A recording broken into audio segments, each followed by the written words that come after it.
I've lost over $100,000 in the last 5 years in this continent. Do you see me stopping? No. Don't wait for Africa to become a perfect market or to become safe in order to bet. All right, ladies and gentlemen, welcome to the Knowing Me and Co podcast. Let me get settled in, turn on my recording. Your girl, this podcast is budget. This podcast is budget, guys. Like, it's not, we don't have a fancy studio. But yeah, welcome to the Knowing Me and Co podcast. How you doing today? So you guys, as you saw in the title, let me open my laptop, get settled in. I hope you're doing well as you're joining me on my morning reflection and rant. But anyways, today's title is Why Are Africans Afraid to Move Money and Why It's Costing Us? As always, if you haven't already, please subscribe because your girl needs to know that this channel is useful, and share my contents with anyone that you know wants to build or invest in the African continent, because I truly believe in us as people in taking place in our beautiful African continent. Greetings from Nairobi. I just finished packing. I'm heading to Kinshasa tomorrow. So something that I've been thinking a lot about lately is like, when is the last time you invested your money in an African business? And when I say investing money, no, ladies and gentlemen, you sending money to help your mom with her brother's funeral does not count. You sending money for your distant niece school fees does not count. It's great benevolence, but it will not compound into an investment return. But what we've been taught as fellow Africans is to play it safe. What we've been taught is the few money that you have that you're earning right now should be in a savings account. And I'm so sorry. I think everyone is now waking up to this reality that inflation is a thing. And simply put, for those of you who don't know what inflation is, in very simple terms, think of it back in the 80s, you could buy a house with $100,000 for a bedroom home in an urban city. Today, you'll be lucky if $100,000 gets you a nice apartment downtown Kinshasa. Even in Nairobi, where I am right now, you can buy a one-bedroom apartment like this one for less than 100K from a pre-developer. But let's be honest, this is nice because I'm single by myself. But to raise a family, this will not cut it. So that is inflation. The value of the dollar is depreciating. So us being the ones that follow our parents' advice to save money instead of investing it in something that's gonna compound, yield returns over time, is just not smart. So I'm gonna start off on this, and I've talked about this so many times. As fellow members of the diaspora, we send billions of dollars every year. If you don't believe me, do a quick Google search. We send over $100 billion in remittance. It goes to consumption. Where I'm getting stuck, and I'm really obsessed about this topic, is why not use that same money towards the same thing? Funerals are gonna happen, people are gonna die, people are gonna get sick, education needs to be paid. But instead of sending the money in impulsive consumption, why not turn that into a business investment opportunity? And so what I'm learning is that the fear of investing in businesses, the fear of betting on ideas, is costing us a lot more as people than we ever could imagine. And no, oh no, if I invest in this business, I'm gonna get scammed. I invested that one time and I got scammed. Ladies and gentlemen, if I had to stop doing what I do in this continent because that one time I got scammed, I've lost over $100,000 in the last 5 years in this continent. Do you see me stopping? No. Lesson number 1, ladies and gentlemen, the scarcity mindset, why we hold on to our cash. I am from DRC, proud, raised in Kinshasa. I'm not born in Kinshasa, raised in Canada. In Lingala, one of our main languages, we have an expression, maboko makasi. Maboko is the hands, makasi is hard. The hand is always like this. With money, it's never like this. The only time it's like this is for consumption, not investment. And I think that this is a hard truth. Most of us come from families that are rooted in historical poverty. What does that do is that money becomes scarce. Scarce is an economic term for when resources are few. And I think what it does, it programs us for survival. And many of us, whether we want to admit it or not, our parents have hardwired us for fear and for scarcity because, to be fair, in their defense, they had to survive. Either those that stayed in the continent or those that immigrated the West and had to work multiple jobs to put food on the table. It was their reality. And so they installed that fear in our minds. And I think what it taught us is to be too careful, is to not waste, to keep our money safe, except for emotional consumption. And that advice is cute, and there's some validity to it, but it's built on survival. And I think something that people don't want to admit, or I don't think they're aware, the strategies that you use to stay on survival mode, unfortunately, are the same strategies that limit your ability for financial growth. It's just a reality. The two cannot coexist. And when you're afraid of losing money, you don't invest. And I think what you do is you keep saving. While saving was at one point useful, I'm so sorry. Right now, you putting your money into the bank, gaining some zero point 0.5 interest appreciation, or worse, some people even keep their money in mattresses. Literally, it's a thing.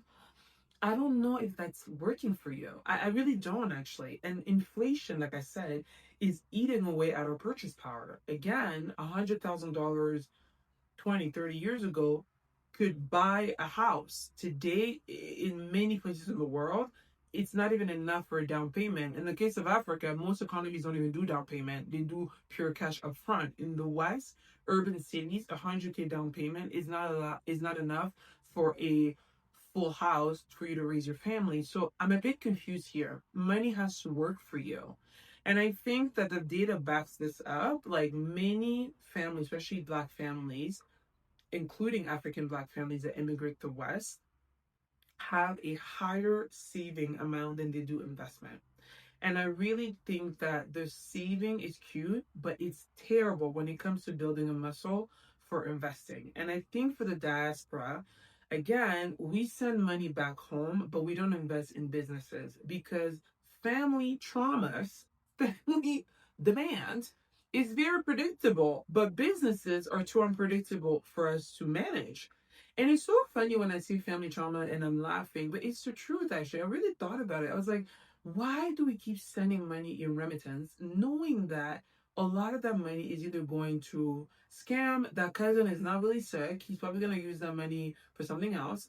But in your mind, you're like, at least that kind of trauma, that kind of dependency is psychologically predictable, and I've just made peace with it. Whereas investing in a logistics business, in a cold storage business, I don't know enough about the market. I don't know how much I'm going to be making every month back from what I gave. And so I would rather give money towards remittance of a funeral than investing that money in a funeral business that will serve the same population that I give money away for free. I guess that's what it is. And again, fear is understandable. I'm not like minimizing it, but it's very expensive and it's costing you. And I think the solution is we need to move away from hoarding money to investing. And I wrote this down. The first lesson is this. If you, for you, you are hardwired that you need a safety net. I'm someone who starts businesses without having a backup plan because my whole thing is plan A has to work. There's no plan B with me. Plan A is the plan. That being said, I understand that for many of you, that is not a reality. For many of you, you need that paycheck, that financial survival, that financial safety net before you can take a leap of faith towards investing in a business. So I think this is the best strategy. Create yourself a 6 months cushion. I need, I don't know, $1,000, $2,000 a month in terms of my rent, my food, my transport, looking cute.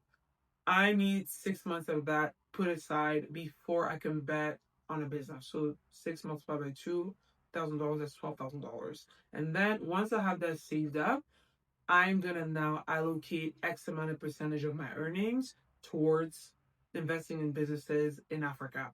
Maybe for you, that's what would work. And I think another one that I wrote down, start small. Like, I think With investing, I find with a lot of people, especially the diaspora, the root cause of why many members of the diaspora don't invest, I think, going back to the survival thinking, is analysis paralysis, right? I'm sure you've heard of that. People who overanalyze before they can act. And I'll talk about this a bit later on, waiting for the environment to be perfect before betting. Sadly, people like that, I find they lose because by the time the environment is perfect, there's not enough room for them to invest anyway. So I think for you though, start small. So take, let's say, $500 and bet on an idea. That $500, I just want to be very clear, don't think that that $500 is going to turn you into a millionaire. That $500 is for you to gain the muscle of investing, the muscle of betting. You are very likely going to lose that $500, but at least you lost it. And now you know, okay, that was the wrong opportunity, the wrong market, the wrong partner, but I haven't learned. So see that $500 as an education fee. Lesson number two, the trust deficit. I think this is a big one, why we don't trust ourselves.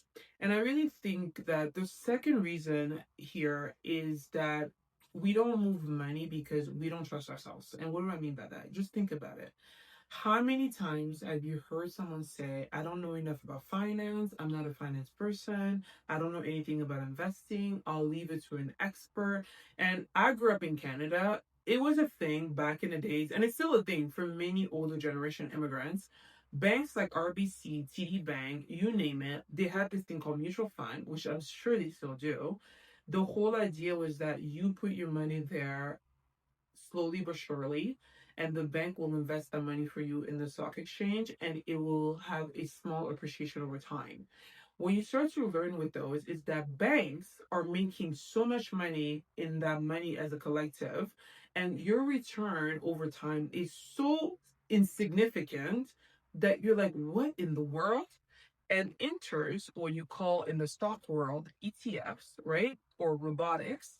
Very simply put, this applies more for Western economies, and China has something similar, where instead of you investing in a single stock, Tesla, Microsoft, Netflix, where Tesla like makes their Tesla stocks makes like no money other than Elon Musk always borrowing against his own stocks. But a company, let's say Amazon, Google, even another American company that I love that has great dividends is Costco. Rather than you betting on one company, you then put money aside every month into these robots, Wealthfront, Robinhood, Wealthsimple. These robots, these firms have data, so algorithms in the background that are able to see all of the companies in the Canadian stock exchange, the American stock exchange, the Chinese stock exchange that are performing the best in a particular sector like technology. They take 10 of those companies, they turn it into a single stock that you call an ETF. Every month you put money into that. Their fee, these robots, are like zero point 0.5 or 0.05 versus banks. So this I actually think in the West should be part of your saving portfolio, and make sure, I don't know about my fellow Canadians, it's under your RSP. That way, if you don't sell it, you don't pay taxes on it. You only pay taxes when you sell the stock. But I think that even as I'm talking right now, you're like, girl, what are you talking about? I don't have an MBA. I have a global health degree, very useless. But how do I know this stuff? I just started reading about it.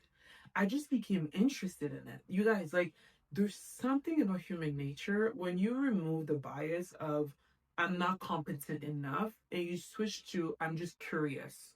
Let me learn about ETF. Let me learn how to take my 6 months emergency fund, put it into an ETF. That way I can sleep easily. Never do day trading. It's so stupid. But I think this is what I've noticed with our people.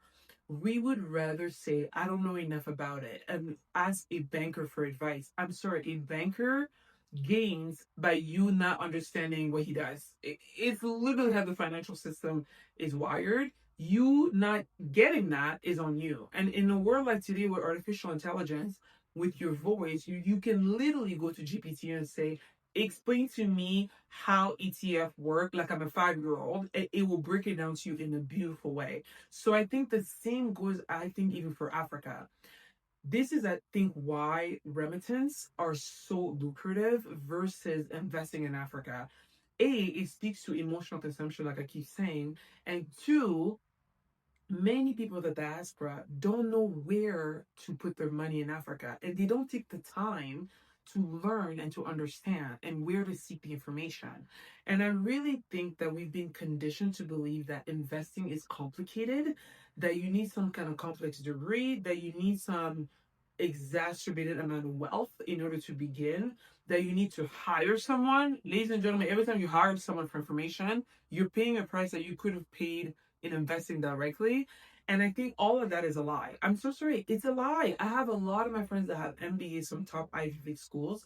I've learned to break down what they say. I'm like, okay, clearly you got a master's degree in how to make finance complicated. And you then get to go work as a consultant and get paid a lot of money.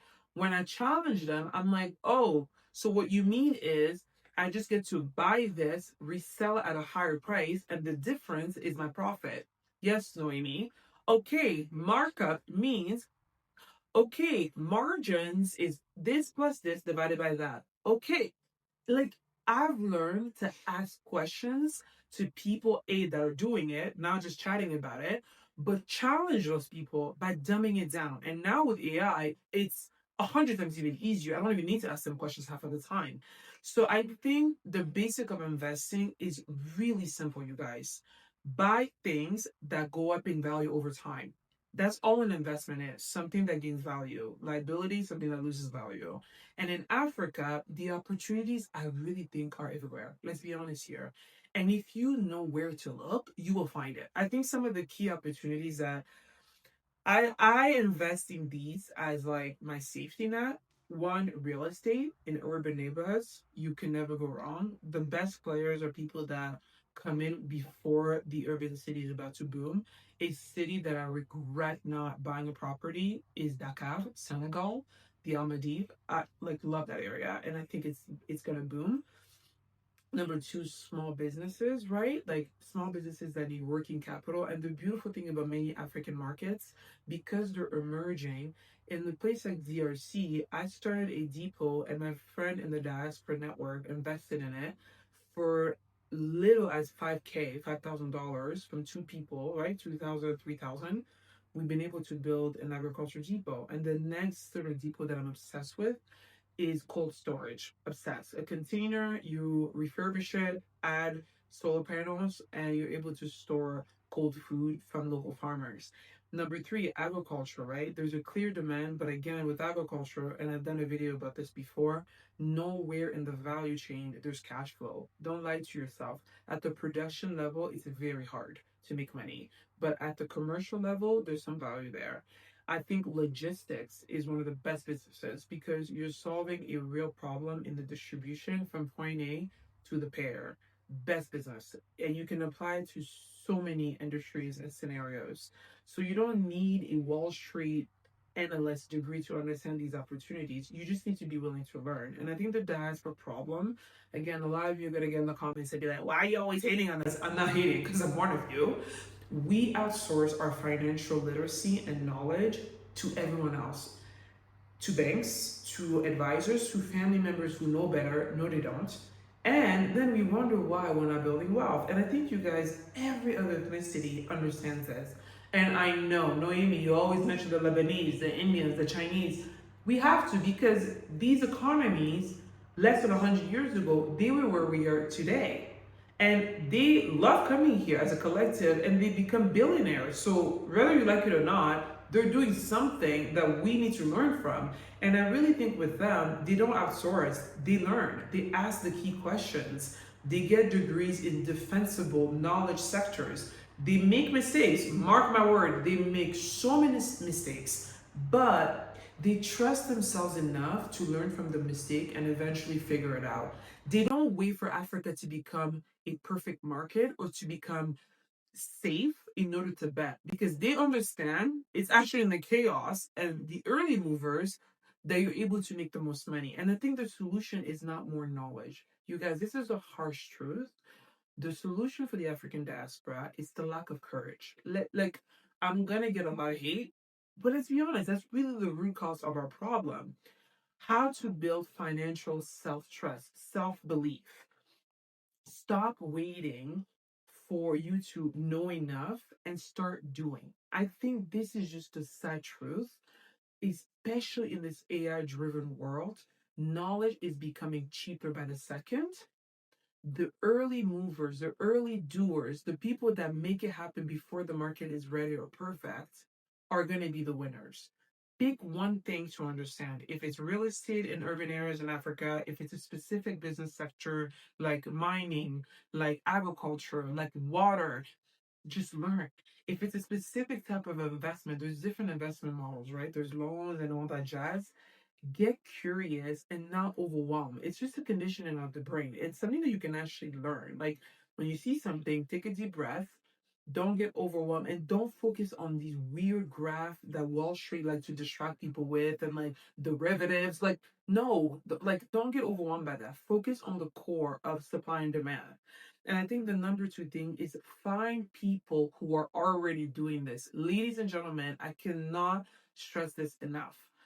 It is a game changer when you find people that are actually building wealth, that are actually building businesses, that are actually investing in businesses, and you seek their advice versus people who talk about businesses. And I'm going to give you guys another little tip, because a lot of you will DM me, ask questions, and all that jazz. When you're asking a question to someone that's a doer, know your audience.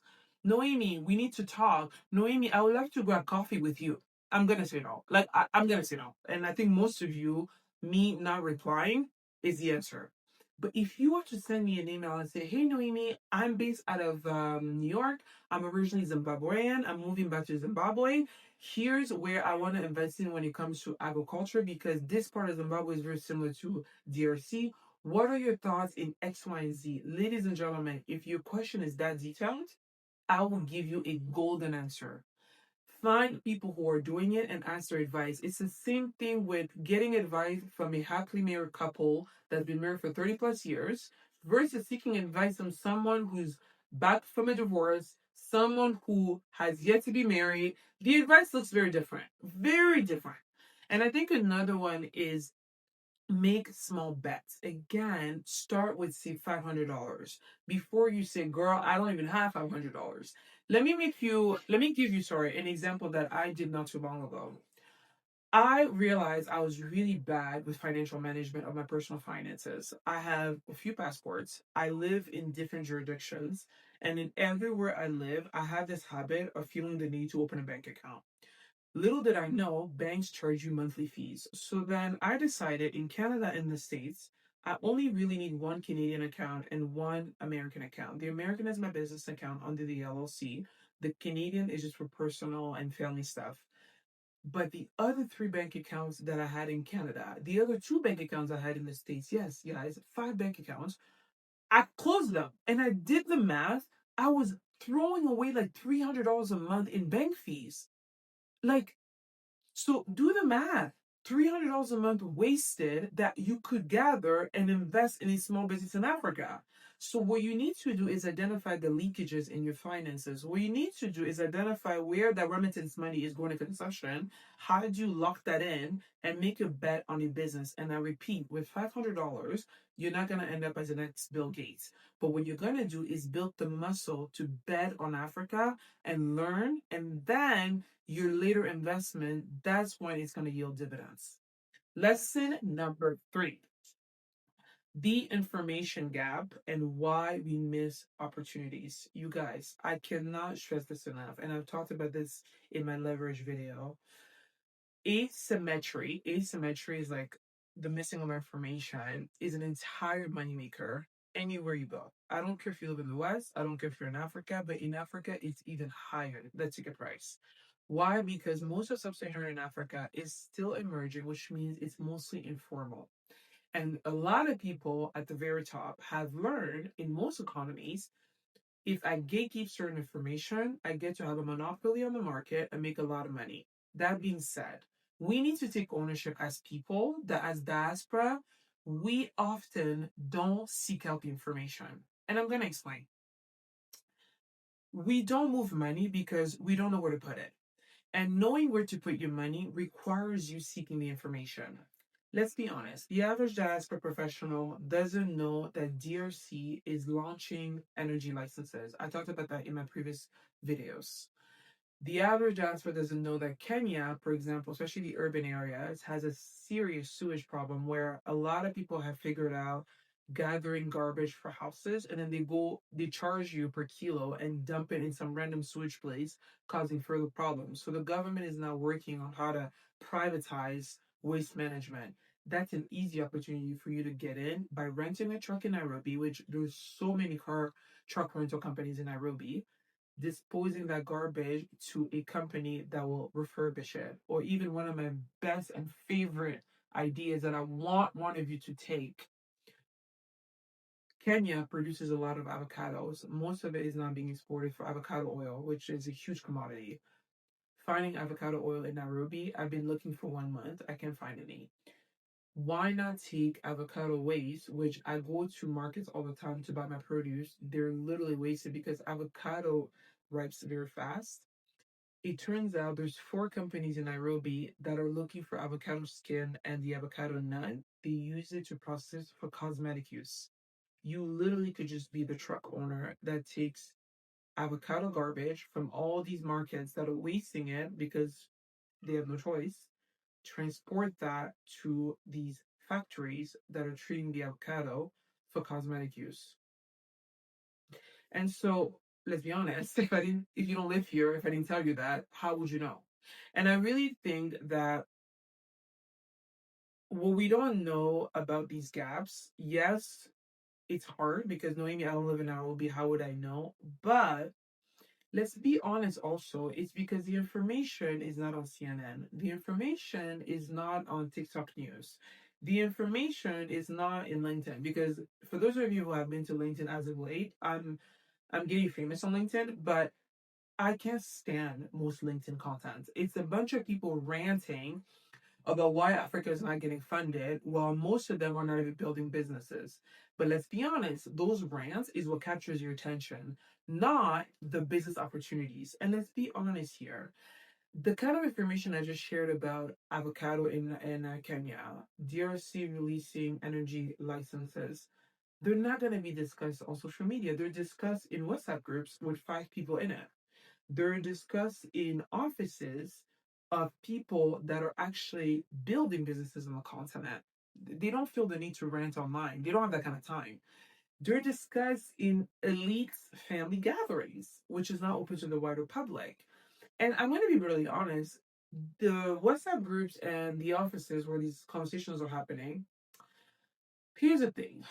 While decentralizing information is something that I hardly and strongly believe in because, and this is why I have a YouTube channel, but I'm going to be honest as well, I can understand why some people like to keep that information in small circles because there's nothing more draining than sharing information with someone who's not going to act on the idea. And this is where you need to be aware of for you to get access to certain rooms. Someone just called me. Let me just call you back. Oi, this is what happens when you're doing too much at the same time. It's actually an investor. But anyways, like I was saying, information asymmetry, so keeping information is real. The people who already have the wealth, who have access to information that you don't, let's be honest, they win by doing so. But to their defense, they don't have time to be just kikiing and joking. They rather allocate their time to people who they can leverage from that are making things happen. But you watching this, you can create access to that information. And I think that the information a lot of time that you want and that you need is not as secretive as you think. It's just hidden in plain sight. Like it's almost like the moment you start paying attention, you'll be surprised on how key information comes to you. For example, government websites. Ladies and gentlemen, I know government websites are long-winded, hella boring. Some governments in Africa, the website is so ghetto that it's painful even getting on there. But I've learned those websites can actually be very useful because a lot of these governments, they love the PR or bragging about their country doing X, Y, and Z before they even execute it. However, for you, that's extremely important because if this country, like Congo, announces that they're going to be releasing energy licenses. That should be a light bulb for you and say, what is a business that I can invest in or that I can start in the energy circle? Because now the licenses are being given away. That means the energy sector is going to be very lucrative. How do I get it? Another one is industry conferences. This is a huge advantage I think the diaspora does not tap into. I used to go to a lot of conferences. Now I don't go to as many unless I'm a guest speaker. But conferences are actually a very easy ticket and shoe in for two reasons. You tend to meet people in the industry that are working in the industry, so they have great real world knowledge, even if they're coming to Washington, D.C. Number two, let's be honest, you being a member of the diaspora living in the West is actually where a lot of the decisions are made. A lot of the monies are, the decision is made from the West and from China. Africa, we're often just the recipient of that agenda. So you being in close proximity to those rooms is a huge advantage that, let's be honest, the farmer in the middle of some random village in Africa doesn't have access to. He doesn't even have access to the kind of lenders that you would have access to. So conferences, I think, are a great plug. And the best conferences I find are the ones that are small to medium size and slightly more expensive in terms of tickets. That's just my experience. The free ones, number three, successful operators. I'm not going to repeat this one because I already said it. Find people that are actually doing it in Africa and ask them key questions. Please don't ask them, oh, can we talk? No, get like what is a pain point, what is something that I need to understand about opportunities in Africa, how much money do I have right now, and how much do I want to invest. Let me ask this specific question and you'll be surprised by the knowledge these people will share with you. And I really think that, let me go back to my notes, the diaspora advantage again, you have connections in both worlds, and this is something that took me a very long time to know and understand. I grew up in the West, but I have origins and nationality in Africa. It's a huge advantage. You are able to have cultural fluency in a way that most people don't. The Westerners are too afraid of Africa because they don't get it. They don't get our culture. They don't get our psychology. The African doesn't have the passport or the leverage to get on a flight to be in those rooms. It's just a sad truth, right? So you being able to be a bridge, leverage that, and get knowledge from that. And I really think that the key lesson here is close the information gap. Information is powerful. And what you need to do is treat information like currency. Information today is the biggest currency because that's what data is. One, subscribe to government websites in markets that you're interested in. Two, go to conferences. Three, create your own information network. Create a WhatsApp group, maximum 5 people. Please don't do WhatsApp groups with like 100 members and becomes like a gossip central. No, 5 people that are a combination of operating in different markets around the world linked to Africa, and you guys literally are sharing knowledge in that WhatsApp group. Either conference opportunity, funding opportunities, knowledge of which market is becoming exciting, and you'll be surprised. Those groups are going to become your biggest leverage later on. Be very selective. So I think the people who are moving money are not smarter than you. They really are not, actually. They just have better information and they act on it, right? Lesson number four. You guys, you girl, I just love to talk and I love my podcast. Mm,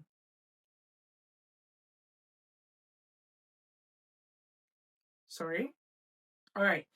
Here's the fourth beautiful lesson. And this one, again, is very uncomfortable. Noemi, stop preaching. Noemi, stop attacking us. I'm not attacking you. I'm just observing things for what they are. You guys, as Black Africans, we love to wait for permission. This is something that I don't understand. I don't understand who is responsible to give you permission to act.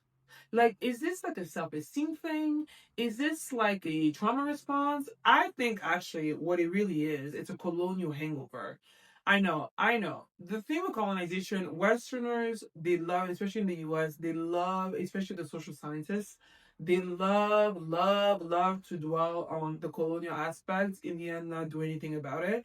But then on the Africa side, we don't acknowledge the psychological impact of colonization enough in how it impacted us to the point where we just sweep it under the rug. But no, we were brutally abused by colonization, and the psychological effect that it had on us, it made us people that are very docile and that are always seeking permission and that literally don't understand that there's a system that was created for us to follow and it's rigged. We are following it, but those who created the system are not following it. They win by keeping us in the system. You understanding that, you move different. And here's what I have to say. We wait for bank to approve our loans. We wait for government to give us permission for a license. We wait for a reputable investor to lead the investment roundtable. We wait for someone else to say, okay, honey, you can start that business. You guys, I'm very confused here. Generations have been told what to do, how to behave, where to stand. We have trained ourselves, and our parents have trained us to follow the rules, not to make them. And I think that training is still deeply rooted in us. And again, other cultures that historically were colonized, maybe not as harsh as we were, but were, Indians are a great example with the British colony and the British system. What I actually admire about the Indian culture is because British screwed them over so hard, they've learned to not trust formal institutions. That's why collective family economy has to work. Money has to come from the community because formal institutions are not to be trusted.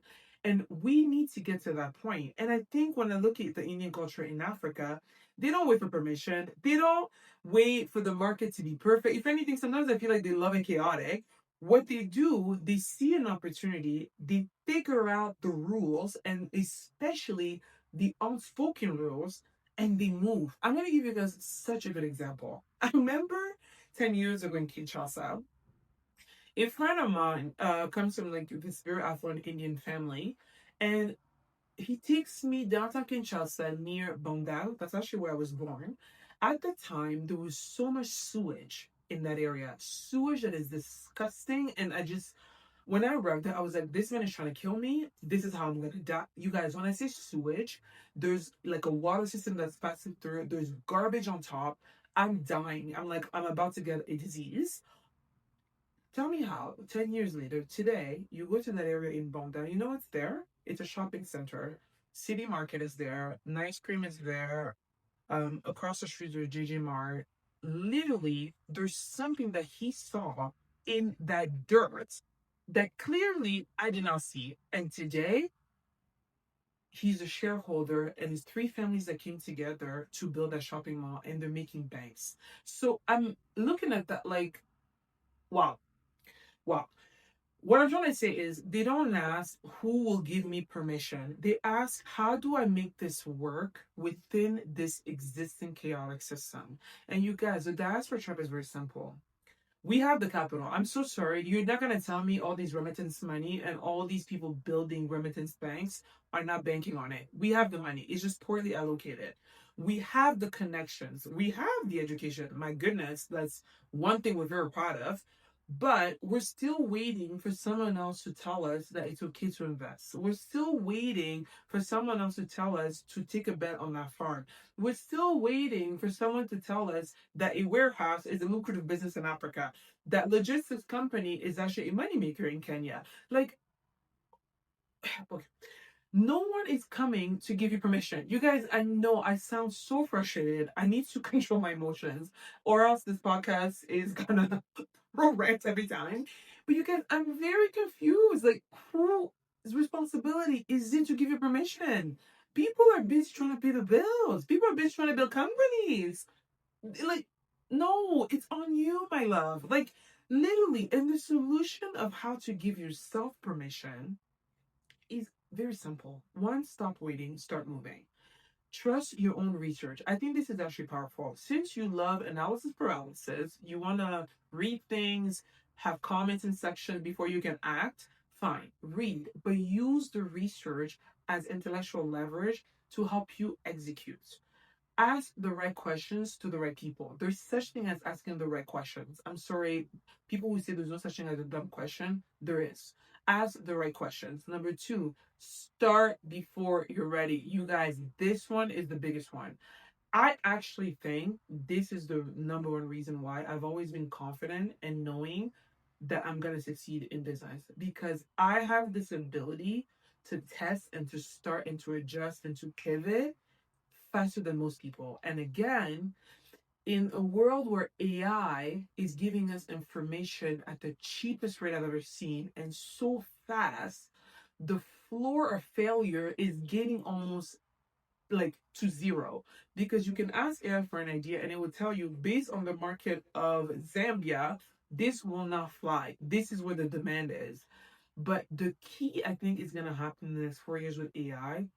The winners are going to be the people that are the early movers that are able to execute on that knowledge. And I'm sorry to be rude, the losers are going to be the one waiting for everything to be perfect before they enter. I'm sorry, but it's the truth. Number three, accept that you might lose. This is a big one. I think the biggest thing with fear with most people when it comes to investing and building in Africa and moving your monies in the continent, you don't want to accept that investment is a risk, or you know that it's a risk and you let that like prohibit you from acting.